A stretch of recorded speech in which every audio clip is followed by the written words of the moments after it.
Proses panjang, ya mencari figur terbaik ya tidak mudah.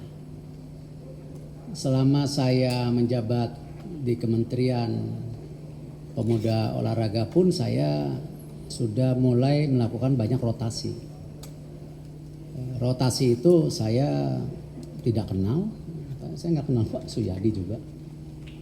Saya tidak kenal siapa yang dirotasi, tapi saya tahu ketika saya membuat penugasan, saya cek secara detail deliver nggak individu ini di dalam struktur penugasan itu. Contoh misalnya ketika Indonesia Sport Summit, Pak Suyadi nggak tahu apa-apa mengenai Sport Summit kok. Tapi beliau mau belajar, kerja keras, dan akhirnya Sport Summit itu terjadi konsolidasi yang saya ingini, bagaimana kita berkolaborasi dengan banyak kementerian, menderogasi atau mensinergikan program-program. Berhasil. Buktinya berapa banyak tanda tangan antara kita dan kementerian lain.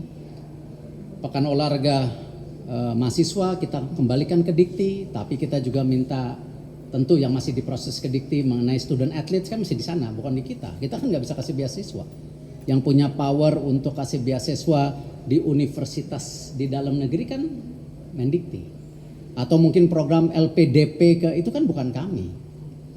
Nah, atau misalnya mengenai pekan olahraga pelajar yang kita serahkan ke Menteri Pendidikan Dasar Menengah, tetapi program manajemen talenta nasional yang memang diarahkan oleh Bapak Presiden, bahwa semua guru olahraga nanti kita akan beri kesempatan untuk sertifikasi mempunyai ekspertis di cabang-cabang tertentu, yang tentu 21 cabang yang DBON itu. Tetapi bukan kami, cabur yang memberikan pendidikan kepada mereka, kita hanya verifikasi. Bukan kita yang lebih pintar dari cabur. Gitu.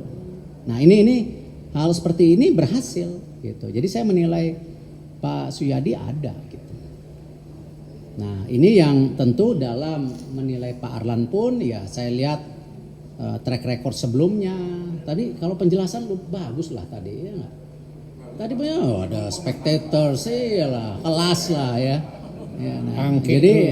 Jadi artinya Pak Arlan paham.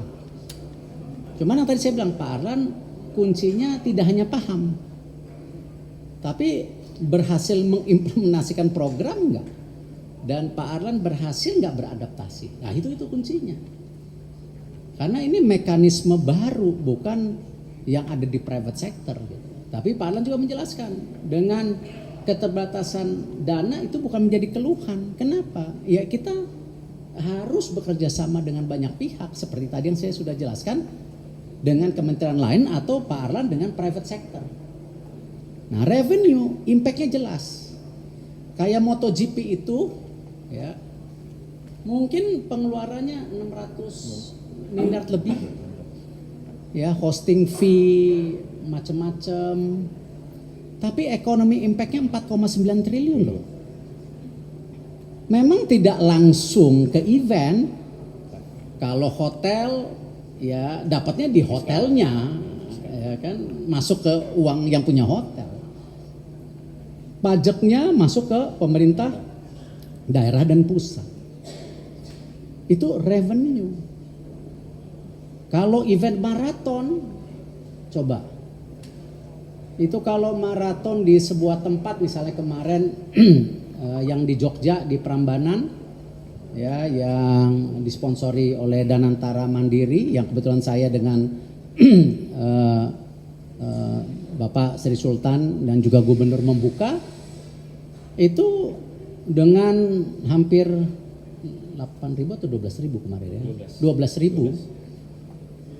Kan mereka nggak mungkin tinggal di mana, pasti kan nyewa hotel bintang 3, 2 apa, habis maraton dia maem gitu makan, ya kan itu pasti ada ekonomi impactnya. Itu jelas revenue ada gitu. Ya, dan event-event olahraga lainnya. Cuman kita belum terbiasa menghitung cost structure dan economic impact. Nah itu gitu. Nah ini yang nanti tugasnya kita harus data ulang, dan bahkan kita sudah akan menyiapkan sebuah terobosan yang saya nggak bisa ngomongin, nanti tunggu waktunya, supaya ini terdata. Nah kalau prestasi jelas, kalau prestasi ya impactnya luar biasa, karena national branding itu mahal. Ketika orang berlomba-lomba mempromosikan negaranya, yang salah satu, mohon maaf bukan bikin murah olahraga yang murah. Kalau atlet-atlet kita bertanding di luar negeri pasti pakai bendera merah putih. Nah tinggal kita harus perhatikan mereka aja. Makanya kita sekarang sudah menggodok yang dana pensiun. Insya Allah formulanya udah ada kemarin. Ya tinggal kita akan mengajukan atau paparan ke Bapak Presiden, formula seperti ini pemerintah dukung nggak? Nah sama, program dana pensiun ini sebagai tadi ucapan terima kasih kepada para atlet yang sudah berjerih payah untuk melakukan suatu kegiatan kenegaraan sebagai pahlawan itu. Itu jadi kira-kira angka-angkanya di situ. Memang sesuatu yang baru. Saya yakin dari pemerintahan juga belum banyak yang paham, tapi Bapak Presiden paham banget. Ya, ketika bicara mengenai ekonomi impact Bapak Presiden paham. Bapak Presiden juga paham banget mengenai Platnas. Ya, kemarin di peluncuran B50 sama, intinya tidak ada program keolahragaan jangka pendek. Itu kan kira-kira yang beliau sampaikan. Itu. Dan alhamdulillah beliau juga menyebutkan Pak Menku, kan itu enak gitu. Itu. Ya. Cukup? Ya.